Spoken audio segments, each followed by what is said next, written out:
खिजर साहब,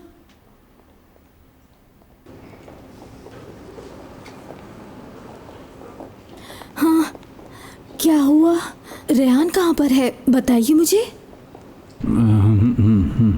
खुदा के लिए मुझसे कोई बात मत छुपाएं खिजर। नहीं, कुछ नहीं छुपा रहा हूँ।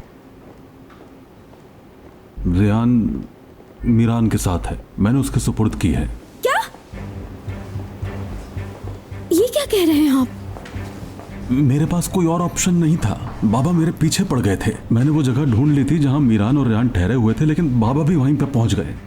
मैं बहुत मजबूर था और इसी मजबूरी में मैंने रेहान को मीरान के हवाले कर दिया। आप जानते भी हैं आपने क्या किया है? रेहान को उस बंदे के सुपुर्द दोबारा कर दिया है जिसकी वजह से हम इस मुश्किल में फंस गए खिजर साहब। मैं बहुत मजबूर था, बात को समझो तुम। मेरे पास कोई और ऑप्शन नहीं था, यकीन करो। पागल हो जाऊंगी, क्या मतलब मैं मजबूर था?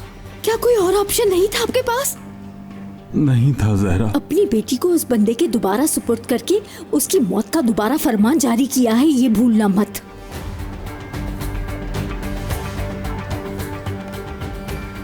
देखो जहरा, उस ब्रिज से छलांग लगाकर रेहान को बचाने वाला कोई और नहीं, सिर्फ मीरान था। और आज मेरे बाप के हाथों से उसकी जिंदगी बचाने वाला भी यही मीरान है।